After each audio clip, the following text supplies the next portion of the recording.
Good evening to all of you in Dominica, the Commonwealth that is at this time. That is where this live program is being streamed from.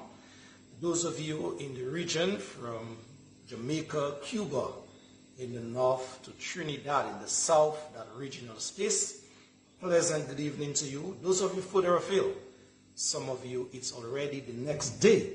So whatever time zone you are in at this time and you're locked into this live, a pleasant good evening and welcome, a pleasant greetings and welcome to you all.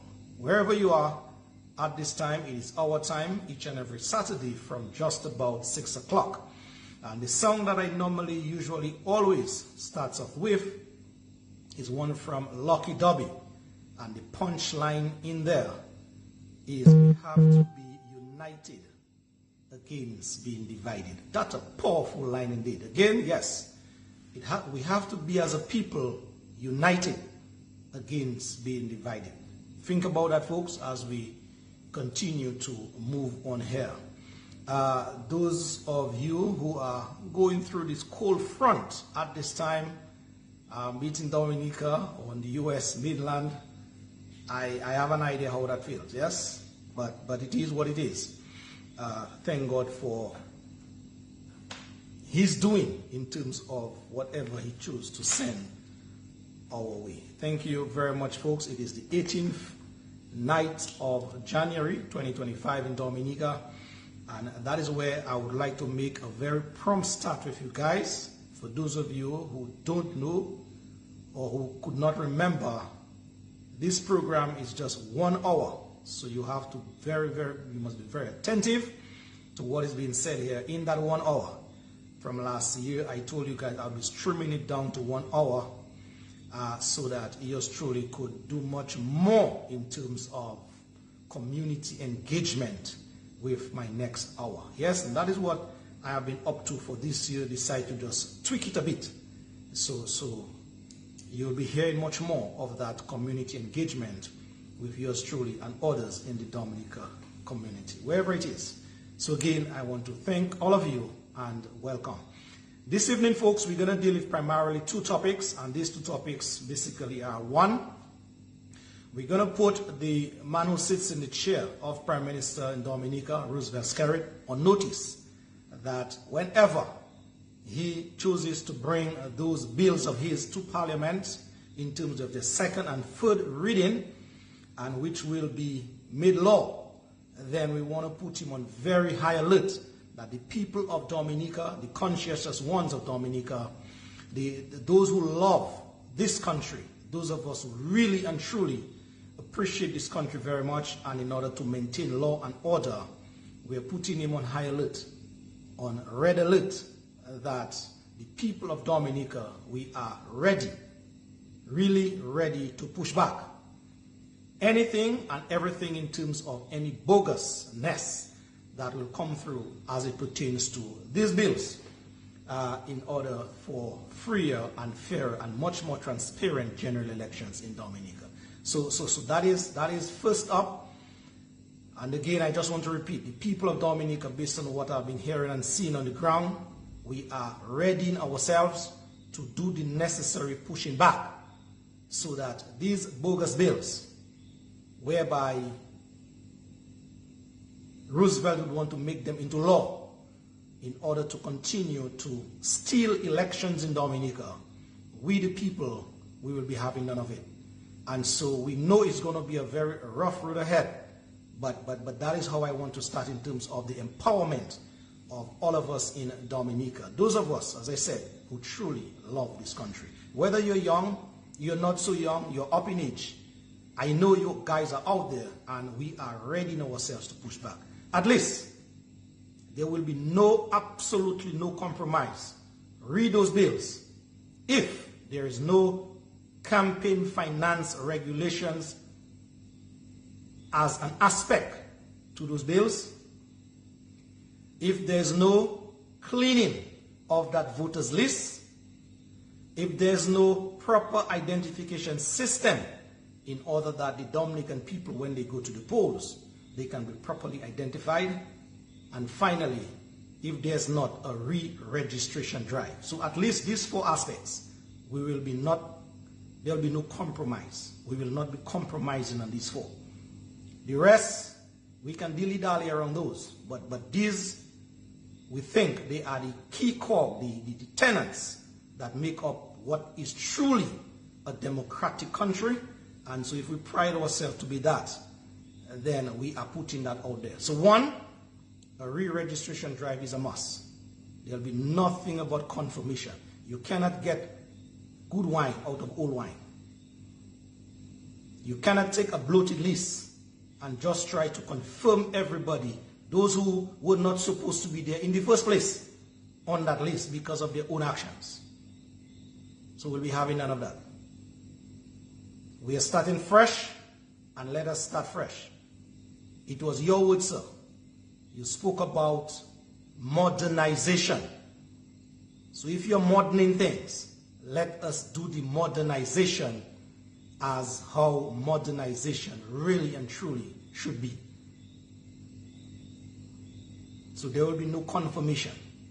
There will be re-registration as per the people's demand. There will be a card. Call it what you want. There will be a card for us to properly identify ourselves at the polls.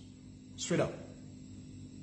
There will be as well the regulation of the monies that go through those elections. Because we know we have been having very fraudulent, very expensive buying of elections in Dominica.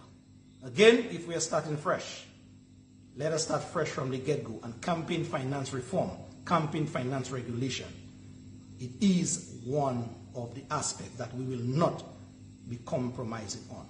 And yes, the holy grail of any electoral process is the list. And we know we have a very bloated list in Dominica. It surpasses our population, those of you who don't know. And so I always say that is a mathematical madness right there. And so if we are modernizing things, let us modernize the list as well. Let us get that list sanitized, let us get it clean. And so on those 4 things, the people of Dominica, we will not be compromising on these 4. So those of you who know Roosevelt, those of you who are in contact with him, tell him that is the demand of the people out there.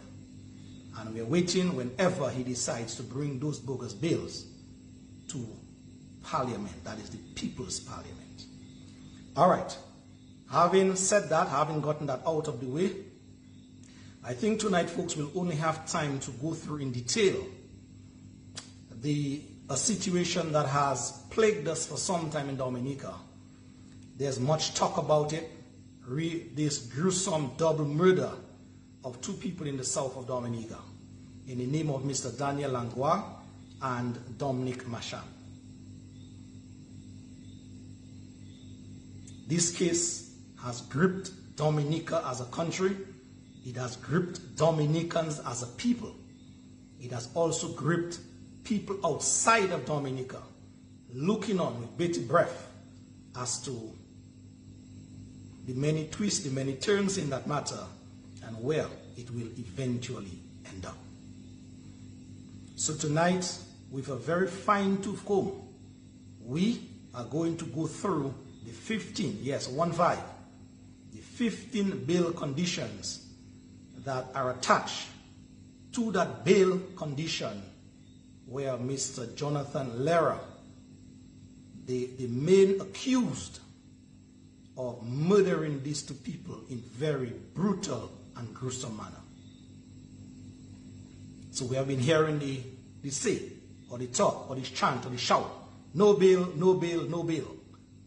And sometimes it is just good for us to, just step back a bit and go through the fine details so that we could better grip or better understand what we're dealing with. So this is what the exercise will be tonight, and so I ask you to make yourself very, very comfortable, because when we get into that, there will be no letting up until about the 7 o'clock hour tonight.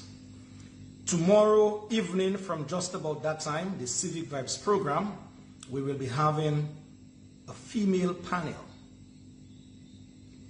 And we chose this female panel because women have a way, a very good way, I must say, of bringing across a message or bringing across certain messages. And so we'll be having 2 guests tomorrow in the names of Adelaide Paul and also Miss Gloria McLawrence. They're both from the north of Dominica, and you will be hearing them in terms of their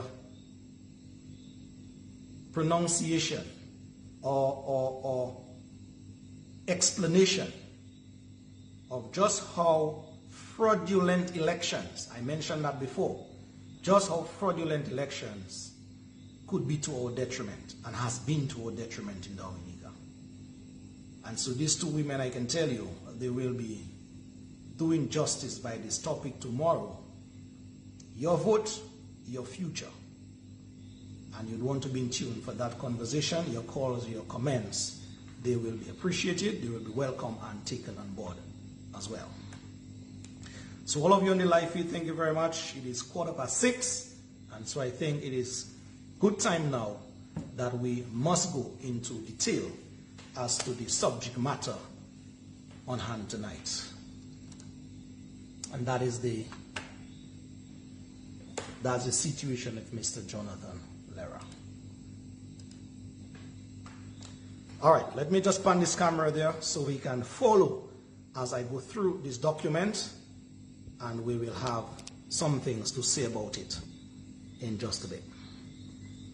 Okay, Dominicans, those of you abroad, friends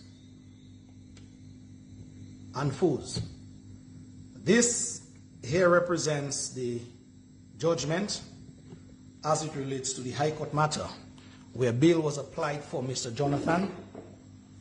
It starts by saying the Eastern Caribbean Supreme Court, in the High Court of Justice, Civil Division, Commonwealth of Dominica, the claim number DOM HCV 2024/0213. In the matter of the Bail Act number 20 of 20, section 4, 3 and 4, and section 7, 1 and 2, and in the matter of the application for bail by Jonathan Lehrer, that bail be granted to him with or without condition. Between Jonathan Lehrer and the Chief of Police, that is the first respondent. Well, Jonathan Lehrer is the applicant. The Chief of Police is the first respondent. The Director of Public Prosecution is the second respondent. It says here, order after judgment. Before Justice Colin Williams, dated the 26th day of November 2024, entered the 26th day of November 2024. Appearances, Mr. Lennox Lawrence of Platinum Law Chambers with Wayne Nordy of Nordy and Lambert Chambers, led by Mr. Andrew Pilgrim, King's Counsel, absent with an excuse, counsel for the applicant. Mr. Thomas Astafan, King's Counsel, along with Mary Louis, Pierre Louis, and Kevin Julian, State Attorney, counsel for the respondents. Present was Mr. Jonathan Lehrer, the applicant, and also Shoma Dalrymple, that is the Director of Public Prosecution, who is the second respondent in that matter. It says here, upon hearing this matter, coming up for the hearing on the application for bail, it is ordered that bail is offered to the applicant, Jonathan Lehrer, in the sum of $1 million Eastern Caribbean currency, with one surety in the like sum of $1 million. And that is where we're going to get now people into the meat of things, as it were, tonight. The conditions of bail are, whoever typed that document is missing an S for condition, but they have the condition, which is supposed to be the conditions. The conditions of bail are: 1, the surety who is to be approved by the registrar of the High Court must be a family member or business associate or someone of similar stature who, in the opinion of the registrar, has significant influence in relation to the applicant and is capable of ensuring that the applicant abides by the conditions of his bail. That is the first condition, people. Let us just go through that in terms of an understanding of condition number 1. So the judge said, as part of the granting of bail to Mr. Lera, he is supposed to have a surety, meaning somebody to stand for him. And that surety, the judge said, the court said, was to be approved by the High Court registrar as to: 1, that person could be a family member of Mr. Lera or a business associate. We well know that Mr. Jonathan Lera has a business in the south of Dominica, and the name of that business is Bois-Côtelette. Or, it says here, someone of similar stature, who, in the opinion of the registrar of the High Court, has significant influence in relation to the applicant and is capable of ensuring that the applicant abides by the condition of bail. So basically, one is sort of straightforward. Whoever would have been presenting themselves, they should be either a family member or business associate or someone similar in stature. What we know on the record so far is that a young woman came forward claiming to be a business associate of Mr. Lera, and we saw circulating through various media outlets in Dominica a business registration document that she claimed to be her share, or she being part of the business that Jonathan Lera is the owner of. It is also said and verified that that young lady is a government-employed worker in Dominica, and also the list goes on and on and on as to other attachments where that lady is attached to Mr. Jonathan Lera in terms of association. But the fact remains that young lady came around and she presented herself to the registrar of the court and basically said that, I think I suit that bill in terms of me being a business associate, and so I'm ready to stand Mr. Lera's bill. 2, the applicant must not communicate directly or indirectly, including via social media or through a third party, with any witness about this case. That again is another straightforward issue.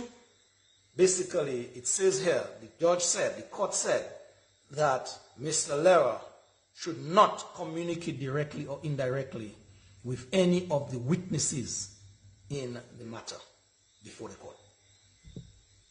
3, the applicant must attend court on the 10th of December 2024 and all adjourned dates until the conclusion of the matter. So remember that what we're reading now was documented on the 26th of November as spelled out before.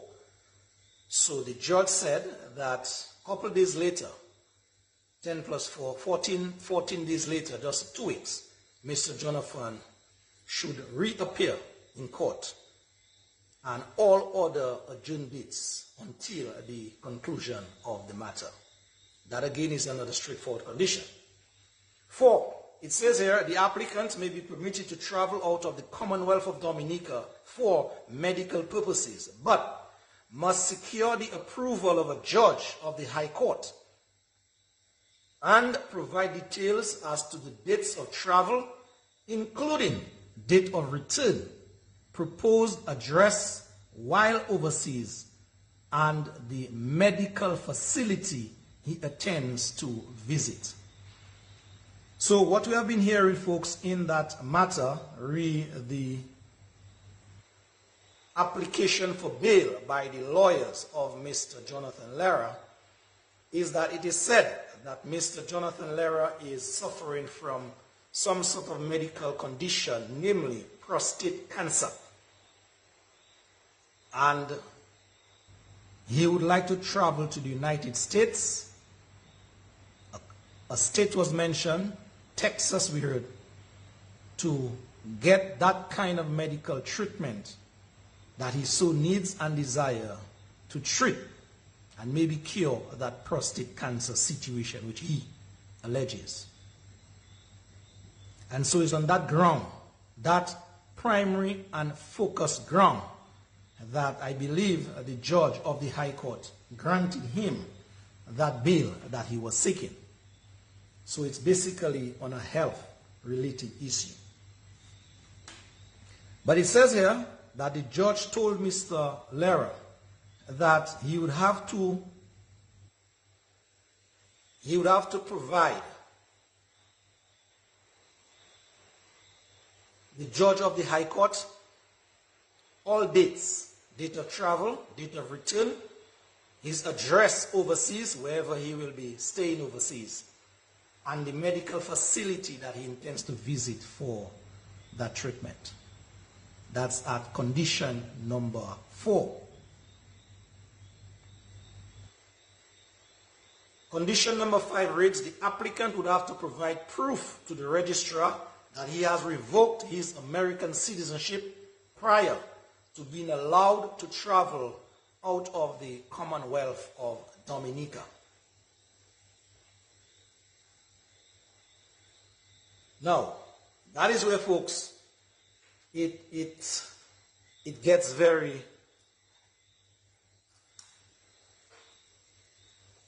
ticklish. In that, here it is, Mr. Jonathan Lehrer, based on his lawyer's pleadings on his behalf in the court, has said to the court, their client is suffering with prostate, and so he needs to travel somewhere in the US to get treatment.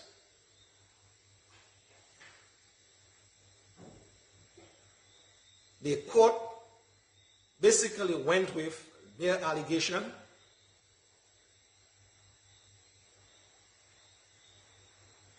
but the court is saying as well to Mr. Jonathan Lehrer that he must revoke his American citizenship prior to being allowed to travel out of the Commonwealth of Dominica. So right there, people, it is sort of a bottleneck situation. If Jonathan Lehrer would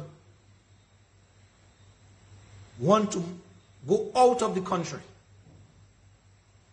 and travel to the US, as his lawyers are saying, and here it is, the court is putting a stipulation that he would have to revoke that citizenship of America, then right there it is something sort of, it doesn't make much sense in Lehrer's situation.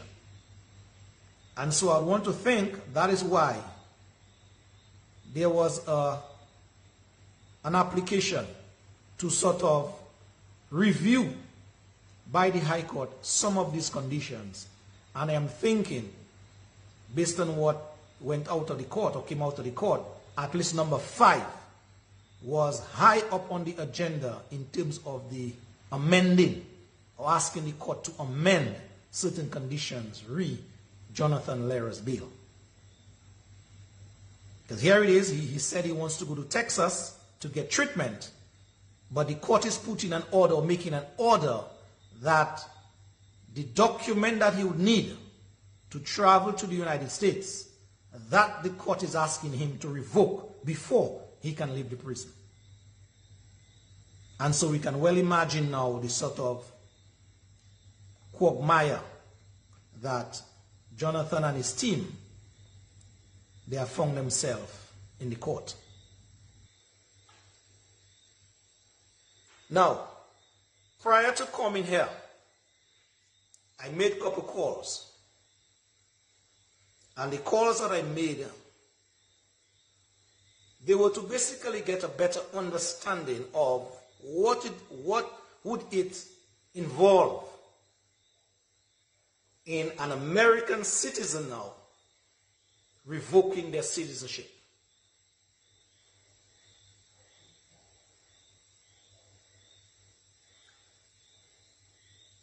And when I gave the people that I spoke to the situation at hand, read Jonathan Lehrer and the court condition and whatever it is,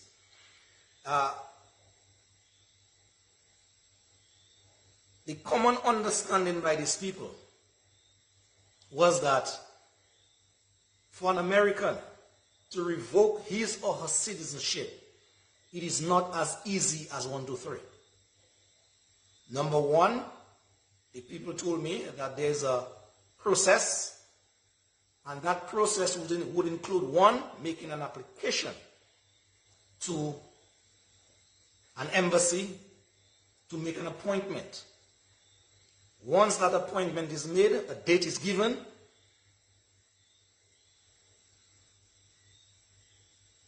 and that date may be pretty soon, but that date could be a lengthy one as well, based on the amount of people that are already in the queue. So it depends. So we are talking about a time factor right there. Just to go to sit before an officer in order to plead your case, to say that you want to revoke your citizenship. So we're talking about time.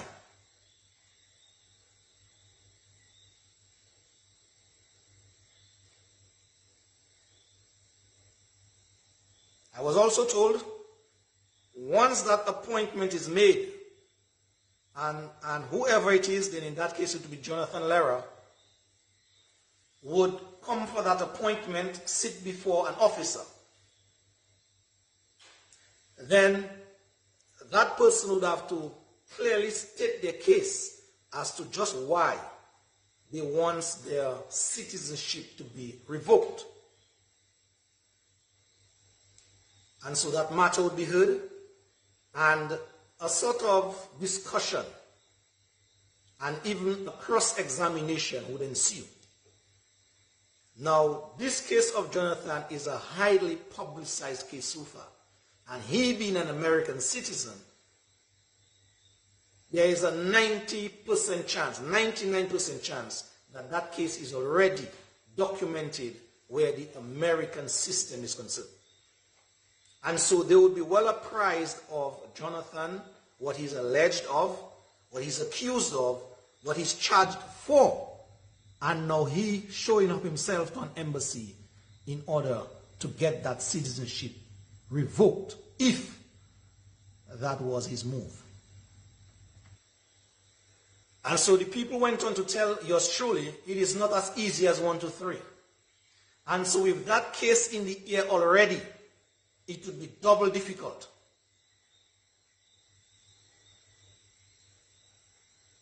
Because one, revoking their citizenship, one of the criteria that must be met is that that person, whoever he or she is, should not be doing that under pressure, meaning under duress, meaning be forced to do that by a second, third, or fourth party or parties.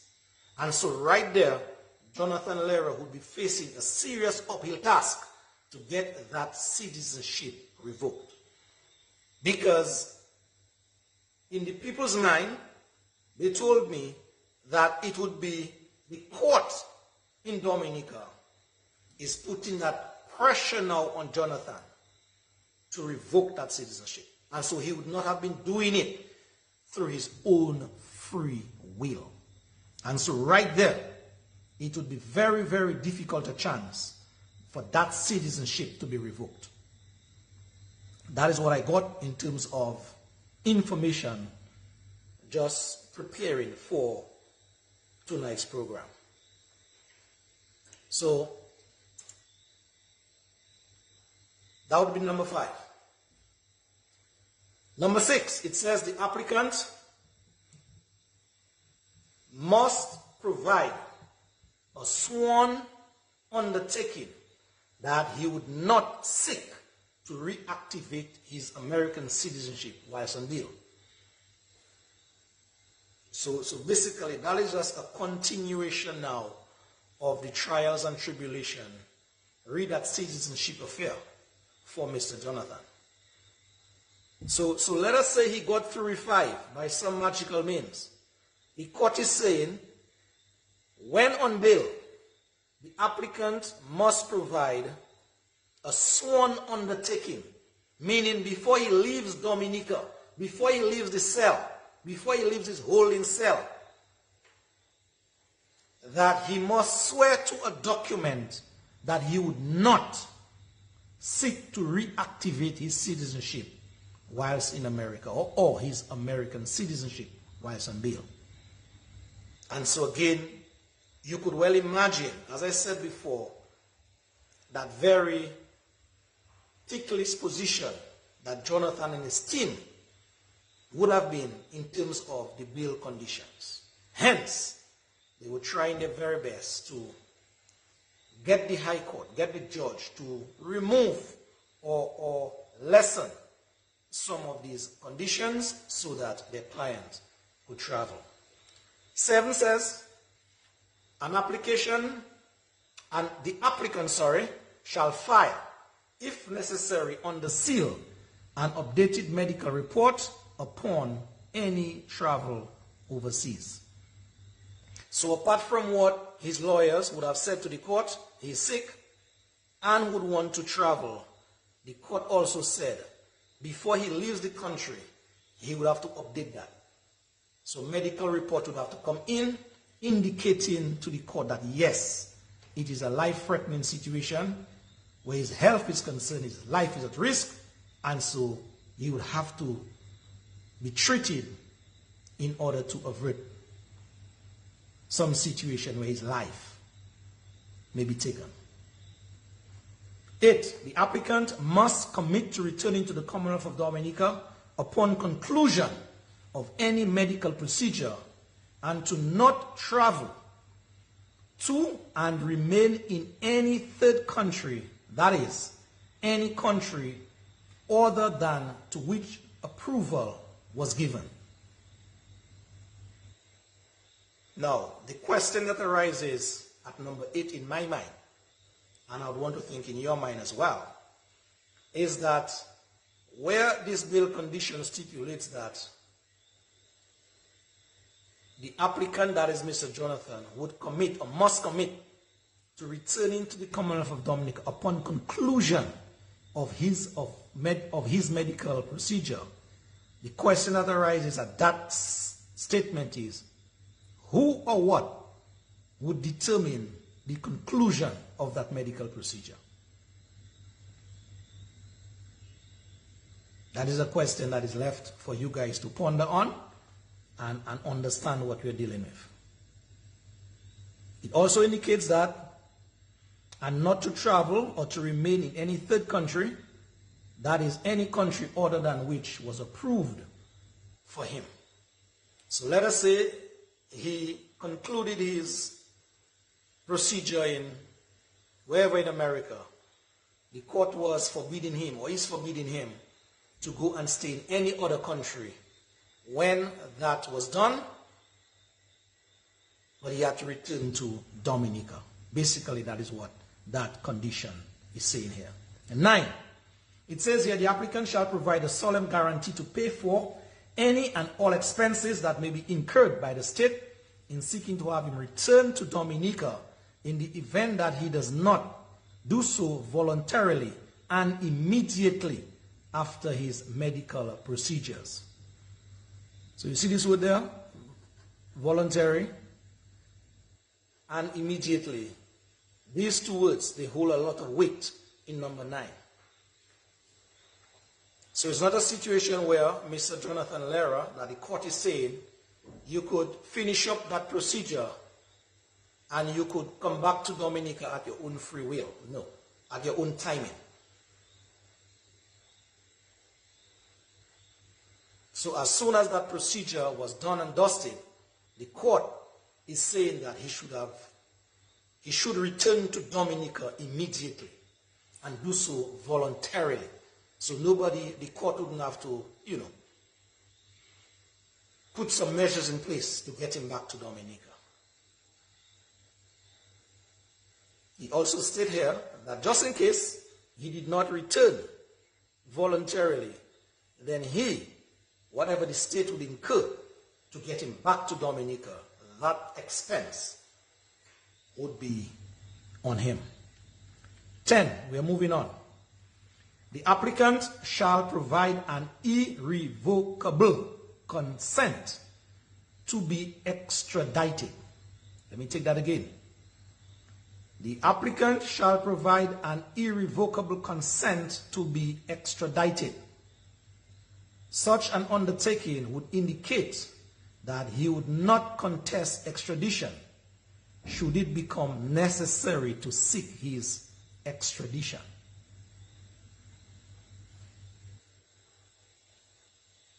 Now I know the very first thing that might shout at you is whether, based on number 10, is whether Dominica as a country have any treaty in terms of extradition treaty with America. That is where he said he would be in terms of his medical condition. And what I can tell you, based on a research that I did, it says here, yes, the United States and Dominica have an extradition treaty. The two countries, it is said here, also have a maritime law enforcement agreement and mutual legal assistance treaty. So your long and short answer to number 10 is yes. Because I heard some suggest that America and Dominica don't have any extradition treaty, and so that would make it double hard to get Mr. Jonathan back here. But I just want to debunk that myth or that falsity and says, yes, for sure, there is this extradition treaty that was signed sometime back with America, the United States, that is, and Dominica, so that just in case Mr. Lehrer or anybody else in Lehrer's condition or case would not return voluntarily to Dominica, then at least through that treaty that was signed by these two parties, these two countries, whoever it is, in that case is Mr. Lehrer, something is in place to bring him back to Dominica through that treaty means. 11. The applicant undertakes not to breach the laws of the United States of America or any, it says here, county, it's supposed to be country, to which he travels for medical attention while he is within such other country's border.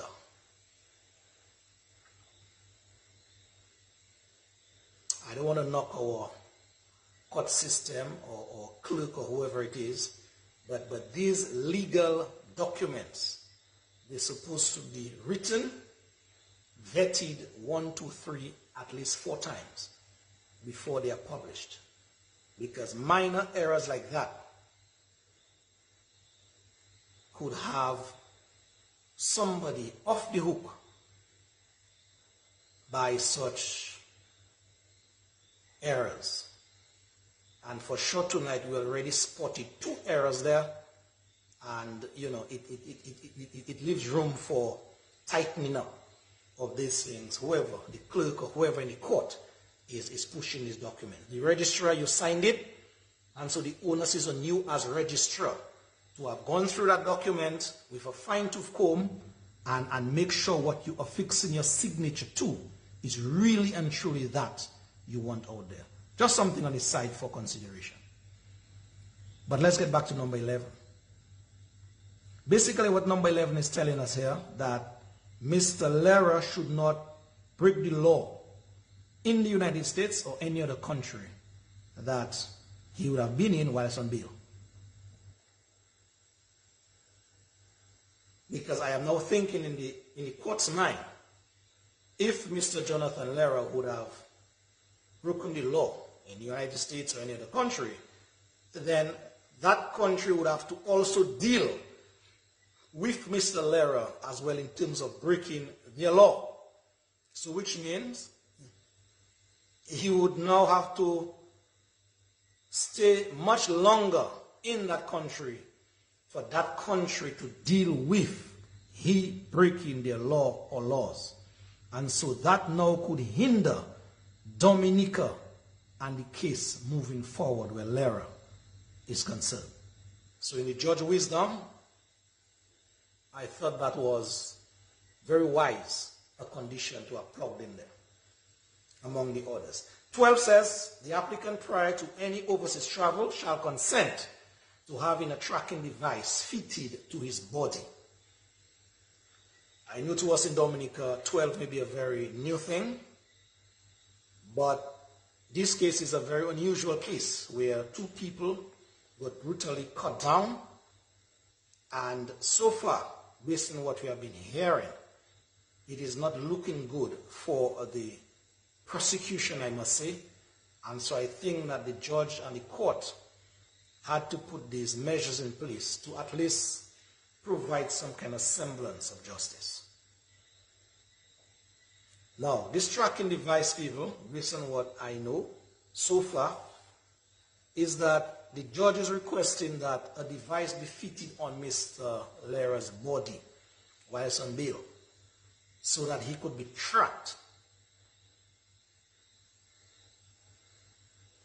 That device, as it is said, is a tracking device. And based on me just doing some research, I can tell you it is a device basically that deals with radio signals.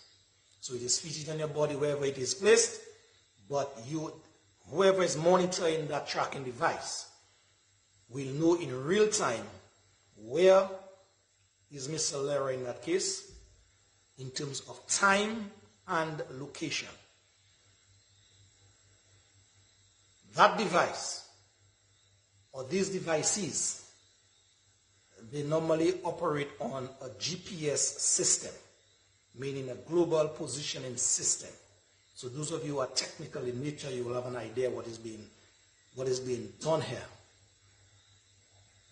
In that these systems operate on satellites. So no matter where you are on the globe, once you have that device on your body, then it can locate you, pinpoint location that is, wherever you are on the globe. And so in the court's mind, the court was saying that a device of such nature should be fitted on Mr. Jonathan's body so that he could be located and identified anytime, every time in terms of monitoring. Seeing that he said he's in the US, that he wanted to travel, obviously, I guess the Dominican counterpart here would have to, relay some kind of information to the American people, in that they would be the primary people monitoring Mr. Jonathan Lera moves, so that at any time he can be located. And that device, it could be placed anywhere in your body. It have different devices. So there's those you fit as on your feet, on your foot. There are those that you attach to your body. There are those that, go on your wrist. It depends on what device is chosen in terms of doing that monitoring. 13 says, the applicant, upon his return to Dominica, shall reside at Bois-Côtelette Estate and not leave the Commonwealth of Dominica without first getting the approval of a High Court judge. That is clearly understood. Let's move on to 14. The applicant, upon his return to Dominica, must report to the Grand Bay Police Station once a week on Mondays to sign in sometime between 6 a.m. and 6 p.m. Again, that is very clear, so we can move on in the interest of time. 15 and final condition says here,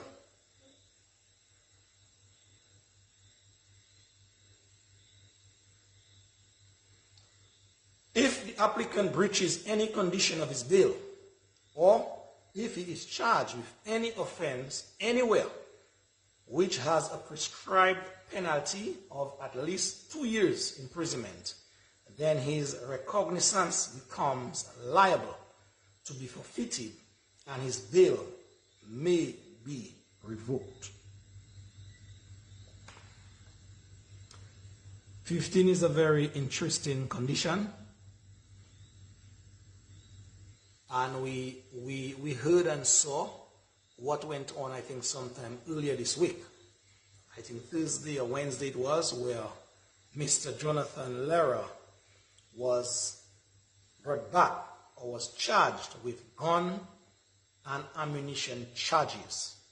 And so I am thinking there, 15, condition 15, is where the prosecution team looked into and basically saw they could bore some holes in trying to keep Mr. Lehrer inside for much longer than he expected. Now, the guns and ammunition charges that were levied against him, they carry a penalty much more than 2 years. So in that case, the judge and the court says, if a charge or charges would be preferred against him whilst on bail, like he is now, he's just not out of the prison as yet because some conditions have not been met, then his recognizance become liable. Recognizance here means basically in legal terms, his bond, his undertaking with the court could be revoked, could be forfeited and be revoked, or maybe revoked. So we are seeing now some things playing out where that case is concerned. We have heard, we have listened, and we continue to learn much more about this very bizarre matter.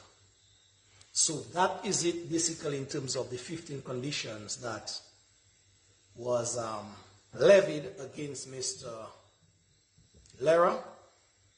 And the final statement, which is not a condition but it's a statement, it says copies of the bail order are to be served on the Chief of Police, the Chief Immigration Officer, the Superintendent of Prisons, the Clerk of the Magistrates Court, and the Office of the Director of Public Prosecution, and whoever is acting as registrar in the High Court in Dominica signed those bail conditions. Now, folks, having gone through the bail conditions with a finer tooth comb, as it were, let me now give you my interpretation of what I'm understanding, of what I suspect may be afoot in this matter. And that is me doing my own analysis and interpreting things as they unfold. One, it is very, very rare that a minister of national security, whoever he or she is, would insert or inject themselves in a matter that is before the court in such a manner like Mr. Blackmore did. Now, some of you guys are praising Blackmore for his stance, basically suggesting that Mr. Lehrer should not be out on bail. Some of you have chastised Mr. Blackmore for injecting himself in that matter so early. What I can say, people, is that Mr. Blackmore injecting himself in that matter, his choice of words, the way in which he said it, what he said, I am of the firm opinion that that clearly opens up an avenue or a door, whenever that case starts, for the legal team to work their way through in terms of getting the client off the hook. We just continue to watch. We just continue to wait. That is how I analyze that thing so far.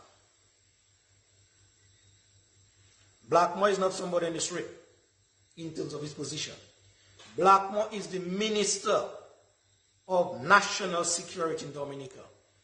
The person in that position where that case falls under or falls in his portfolio. And so to be injecting himself so directly and so apparently, so obvious in that matter, to me, it opens up that case wide open for the defense to exploit. Now, nothing in Dominica surprises me, people. And maybe what I'm going to tell you guys now may be very surprising to you guys.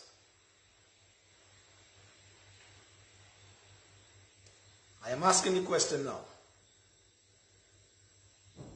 Based on the connection that Mr. Lera had and still have with the system in Dominica, the political elite in Dominica, the question is that a way that the system now came up with as a facade to seemingly wanting justice for Daniel and his partner, so that at the end or into that process, Mr. Jonathan Lera will walk? I'm just asking that question. Because in any corrupt society, like we have had for the past 20-something years, no stone should be left unturned. Everything should be scrutinized with a fine-tooth comb. Everything should be looked into. And so I am just asking the question with Mr. Blackmore as Minister of National Security, injecting himself in that case so far, so blatant, so obvious, so in your face. Is that a way that the system is able to afford Mr. Jonathan a legal loophole to walk eventually? I'm asking that question. By extension, you heard Roosevelt as well. Didn't say much as Blackmore, but he said some things as well in my mind that was sort of taking Blackmore's position. And so, I am just asking that question. Is that a way that these guys concocted to eventually have Mr. Lera walk? They say time is longer than twine, and time will answer that question in the affirmative. The next situation in terms of my analysis of that matter, how I see that playing out. So far, I am hearing the police now that is supposed to be conducting that investigation. You see the time, people? 7 o'clock. So my people from Salisbury and others that met me last week and told me, Lofty, that 1 hour is too short. It is too short for true, but you know, we have to adjust to the new time. So I'm already out of time, but we're just going to wrap up. So the police, I am hearing so far, they have not done an airtight case, an airtight investigation in that matter. In that already I am hearing the defense team have found a lot of legal loopholes in order that their client walk. That's what I'm hearing. And so again, I'm not casting aspersions. I'm just asking the question. Because folks, the country that I live in, I hold no prisoners. I scrutinize everything.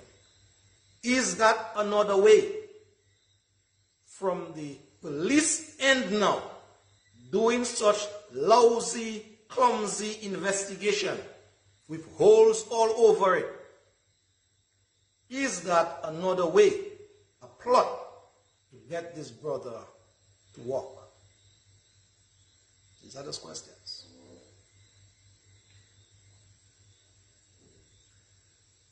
There's much more, but in the interest of time, I'll just tell you one more of my assumption. There's two people, Jonathan Lehrer and Robert Snyder. They are accused of this crime. The only person you're hearing so far up and down in the court seeking bail or trying to get bail is Mr. Jonathan Lehrer. That's the only person. So it seems as if the other co-accused is really and truly, he's just left to bear the brunt of the matter. That is my assumption. And so when I look into my crystal ball into that matter, if I am wrong, I will come and apologize. But I am saying so far, people, what I am hearing, it is because Jonathan, everything is being done for him to walk.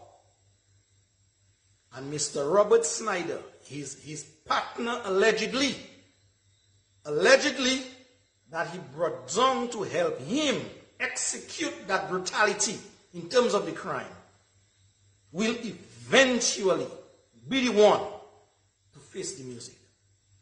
But guess what? With a corrupt regime, when you're dealing with a corrupt regime, everything has to be on the table. And so it is my assumption Jonathan will eventually walk and not be held to account as per the charges leveled against him. And Mr. Robert Snyder, the co-accused, will be the one left to face the music. And I am also of the mindset that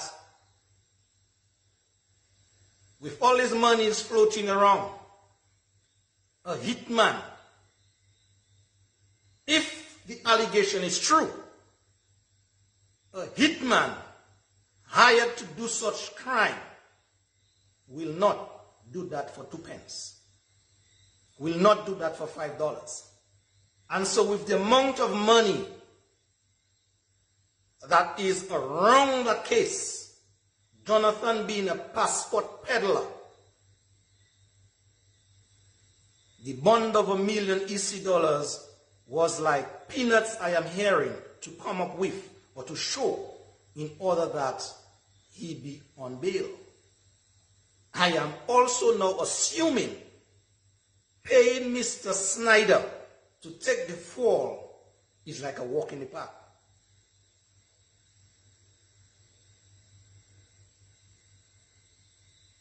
So in my mind, if there's anybody to account, it will be the man that you're hearing nothing about is Mr. Snyder. And I would not be surprised if it is already, that's just my assumption, people. I may be wrong. I may be wrong, but that is just my assumption. I am saying, I wouldn't be surprised if that negotiation has already gone on to start away a good compensation package for Mr. Snyder, in order that Mr. Snyder take that fall. Whatever it is, go through the court system and take 5 years, 7 years, 10 years, 12, whatever it is. You count that down, good behavior and whatever it is, and petitions on his behalf. And so under 10 years, if we go all there, Mr. Snyder will be out of the clutches of Dominica, and he will not have to work anymore, because his package may be so healthy, financial wise, that what he pulled off, or is alleged to have been part of pulling off, that could sustain him for the rest of his life. And folks, I say all that to suggest, when you are dealing with a corrupt government like we have in this country, anything, absolutely anything is possible. And I rest. I think that is enough for you guys to digest on for tonight, as we continue to follow that case as it unfolds. Thank you very much, Dominicans. Thank you for your eyes and ears each and every time. See you guys tomorrow, 6 o'clock, same time, same place, but with a different kind of conversation, where 2 female fighters for Dominica, in the name of Adelaide Paul, and also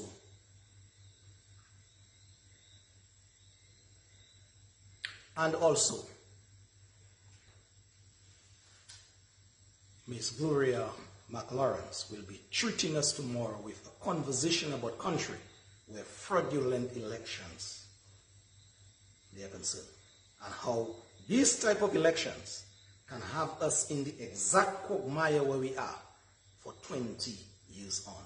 Stay tuned and give them your eyes and ears tomorrow in terms of listening and, if needs be, participation.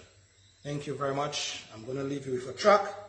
Once that track is done, then I will be gone as well.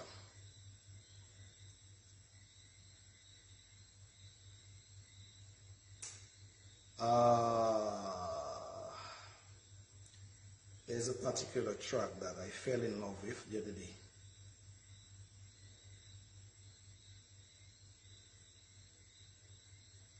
Yeah, there's a particular track that I fell in love with yesterday. The other day. Let me see if I can pull it up to let you get a listen, and I'll be out in